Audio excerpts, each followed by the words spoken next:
pada sidang paripurna pembukaan masa sidang. Tak puas hanya banting mikrofon, Basri pun mendatangi Ketua DPD Irman Gusman. Gloria Hamel dan Archandra Tahar mewakili ruwetnya status kewarganegaraan di negara ini. Polres Goa, Sulawesi Selatan mengatakan Puang Lalang dinilai telah menyebarkan ajaran yang dianggap menyesatkan. Didampingi kuasa hukum, korban mengaku ingin mendapatkan keadilan hukum dalam kasus yang menimpanya. Kita harus menangkal hal-hal yang bersifat negatif sehingga kita bisa menjaga keutuhan negara NKRI ini tetap jaya selamanya. Hal tersebut tidak lepas dari dukungan penuh dengan berbagai upaya pemberdayaan, salah satunya dengan pemberdayaan dan promosi UMKM. Untuk mendapatkan status WNI tidak semudah itu. Mereka menghadapi regulasi dan persyaratan yang luar biasa sulit. Kami dari kelompok 1 mahasiswa STB Ajia, jurusan Sastra Inggris dan Sastra Jepang, mempersembahkan video edukasi penerapan nilai-nilai Pancasila dan kewarganegaraan. Sila pertama, penyimpangan agama. Sila kedua, pelanggaran nilai kemanusiaan. Sila ketiga, ancaman terhadap persatuan bangsa. Sila keempat, menghargai keberagaman pendapat. Sila kelima, pemerataan kesejahteraan rakyat, serta kewarganegaraan mengenai kewarganegaraan ganda dan naturalisasi. Dan inilah video selengkapnya. Polisi terus memeriksa kasus aliran sesat yang menjual kartu surga untuk pengikutnya. Salah satu yang telah ditetapkan sebagai tersangka dalam kasus ini adalah pemimpin sekte tersebut yang kerap dipanggil pengikutnya dengan sebutan Mahaguru Puang Lalang. Polisi telah memeriksa lebih dari 20 orang dalam kasus ini. Polres Goa, Sulawesi Selatan mengatakan Puang Lalang dinilai telah menyebarkan ajaran yang dianggap menyesatkan. Sebagai warga negara Indonesia yang menjunjung tinggi nilai-nilai Pancasila, khususnya sila pertama yaitu ketuhanan yang Maha Esa. Hal ini patut kita cermati dengan penuh kesadaran dan bijaksana. Dalam sila pertama ini, kita diajarkan untuk meyakini adanya Tuhan yang Maha Esa dan menjalankan ajaran agama sesuai dengan keyakinan masing-masing. Tidak ada agama yang mengajarkan manusia dapat menjual belikan surga, karena surga adalah hak prerogatif Tuhan berdasarkan perbuatan dan ibadah manusia selama hidupnya. Praktik menjual belikan tiket surga ini justru dapat menyesatkan dan merendahkan keagungan Tuhan serta menodai keyakinan umat beragama. Sebagai bangsa yang beragama, kita wajib menjaga keimanan kita dengan tidak mudah terpengaruh oleh ajaran-ajaran sesat. Semoga kita semua selalu dijauhkan dari ajaran-ajaran yang menyesatkan dan senantiasa berada di jalan yang dirahmati Tuhan yang Maha Esa. RE, korban dugaan bullying di sekolah Binus Simpuk, kembali mendatangi Polres Metro Jakarta Selatan pada Senin 23 September siang. Didampingi kuasa hukum, korban mengaku ingin mendapatkan keadilan hukum dalam kasus yang menimpanya. Kasus tersebut tidak hanya mencederai nilai-nilai kemanusiaan tetapi juga bertentangan dengan sila kedua Pancasila, yaitu kemanusiaan yang adil dan beradab. Kasus tersebut telah menyalahgunakan status sosial, kegagalan lembaga pendidikan, dan pelanggaran nilai kemanusiaan yang terdapat dalam sila kedua Pancasila. Dengan pengawasan dan evaluasi terhadap perilaku individu dan program anti-bullying untuk memastikan lingkungan sekolah bebas dari tindakan bullying. Dengan langkah tersebut, diharapkan kasus bullying tidak terjadi lagi dan nilai-nilai kemanusiaan yang adil dan beradab dapat ditegakkan dalam kehidupan sehari-hari. Globalisasi membawa dampak yang positif dan juga tentunya ada dampak negatif.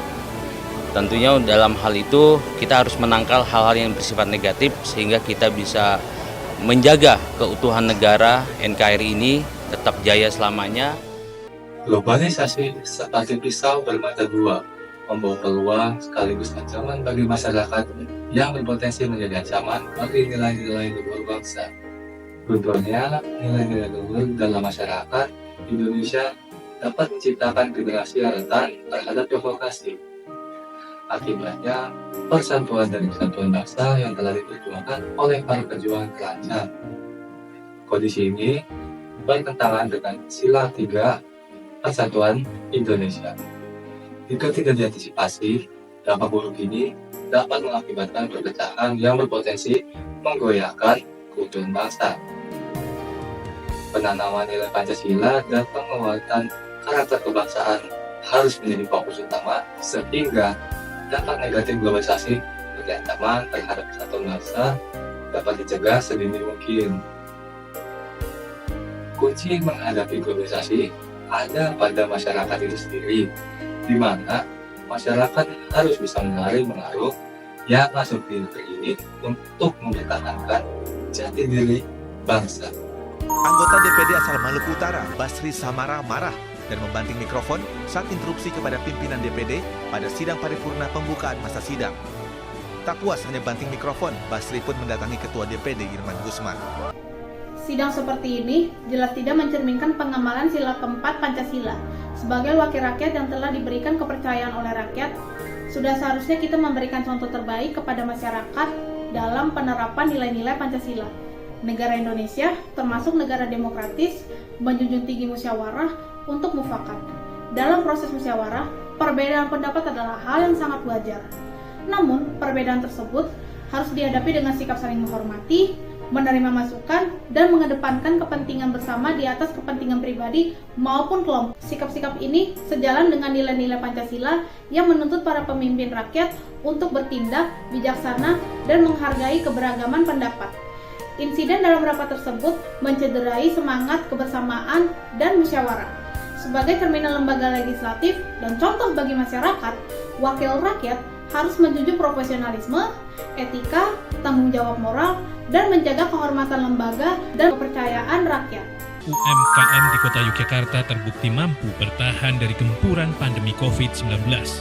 Hal tersebut tidak lepas dari dukungan penuh dengan berbagai upaya pemberdayaan, salah satunya dengan pemberdayaan dan promosi UMKM melalui pamer 150 produk, mulai dari berbagai jenis makanan hingga produk busana di Omas Doyo, Tegalrejo, Yogyakarta. Bentuk pengamalan sila kelima Pancasila yang berbunyi keadilan sosial bagi seluruh rakyat Indonesia.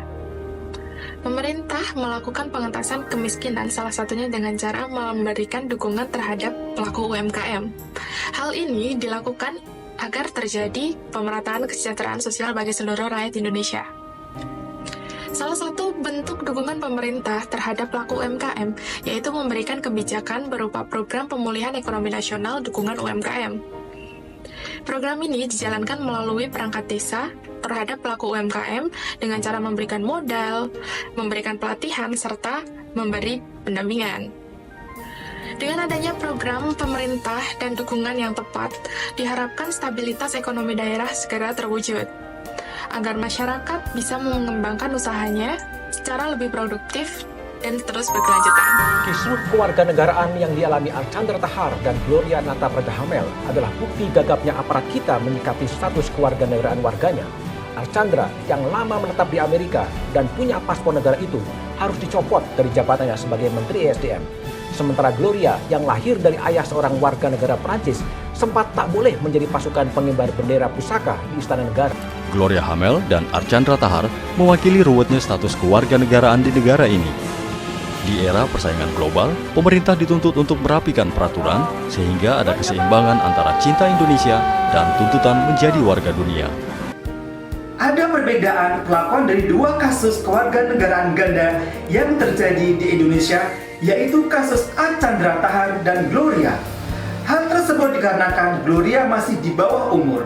Merujuk penjelasan umum Undang-Undang Nomor 12 Tahun 2006 tentang Kewarganegaraan Republik Indonesia Butir D, bahwa anak-anak di bawah umur 18 tahun diperbolehkan memiliki kewarganegaraan ganda. Kewarganegaraan ganda memang masih menjadi pro dan kontra, sehingga ketika wacana ini dimunculkan kembali oleh Menteri Kemaritiman Luhut, maka tanggapan yang muncul pun berbeda. Dari sisi pro, melihat bahwa dengan diaspora ini akan menarik anak bangsa yang berprestasi untuk mengabdi di Indonesia dan bisa menjadi sumber pajak bagi Indonesia. Sedangkan pihak yang kontra mengkhawatirkan nasionalisme dari anak bangsa. Pada dasarnya, kewarganegaraan ganda di Indonesia bisa terwujud, tetapi memerlukan waktu karena untuk mewujudkannya harus mengubah undang-undang yang telah berlaku di Indonesia. Fenomena pemain naturalisasi sedang marak di persepak bolaan Indonesia. Pemain tersebut harus melalui proses naturalisasi terlebih dahulu. Menariknya, proses naturalisasi di era Erick Thohir berjalan begitu cepat. Jauh berbeda dengan yang dialami oleh pemain-pemain naturalisasi zaman dulu, macam Christian Gonzalez. Namun ternyata untuk mendapatkan status WNI tidak semudah itu. Mereka menghadapi regulasi dan persyaratan yang luar biasa sulit. Perbedaan proses naturalisasi Rafael, Ivar, dan Christian Gonzalez, di mana Rafael dan Ivar melalui proses naturalisasi istimewa, sedangkan Christian Gonzalez melalui naturalisasi biasa. Berdasarkan pasal 20 Undang-Undang Nomor 12 Tahun 2006, naturalisasi istimewa diberikan kepada orang asing yang telah berjasa kepada negara atau alasan kepentingan negara dapat diberikan kewarganegaraan Indonesia oleh Presiden berdasarkan pertimbangan DPR. Syarat wajib yang harus dipenuhi yaitu surat rekomendasi dari kementerian atau lembaga pengusul dengan menjelaskan beberapa aspek seperti prestasi pemohon dan juga proyeksi masa depan pemohon yang dapat disusulkan dalam 5-10 tahun ke depan. Dan pemohon harus memberikan manfaat bagi bangsa Indonesia. Sedangkan naturalisasi biasa dilakukan berdasarkan standar yang ditetapkan dalam pasal 9 Undang-Undang Nomor 12 Tahun 2006, di mana orang asing tersebut telah tinggal di Indonesia paling sedikit 5 tahun berturut-turut atau 10 tahun tidak berturut-turut dan tidak memiliki kewarganegaraan ganda setelah proses naturalisasi. Penting bagi pengurus PSSI untuk tetap memperhatikan pro dan kontra pemain naturalisasi. Maka keputusan untuk melakukan naturalisasi harus memperhatikan kedua hal tersebut dan memastikan bahwa proses pengembangan pemain lokal tetap menjadi prioritas utama.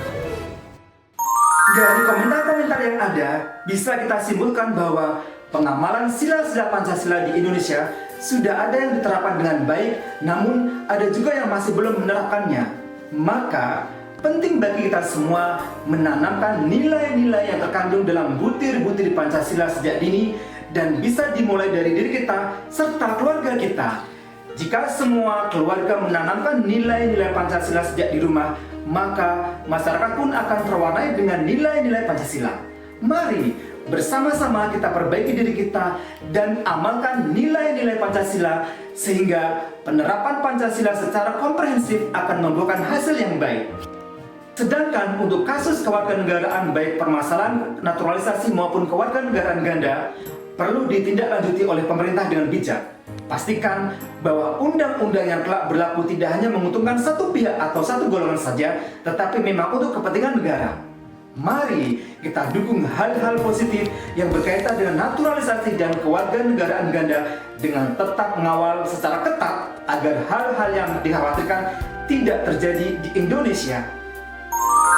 Demikian video edukasi tentang penerapan nilai-nilai Pancasila dan kewarganegaraan. Semoga bermanfaat bagi kita semua. Jangan lupa like, share video ini. Terima kasih dan sampai jumpa.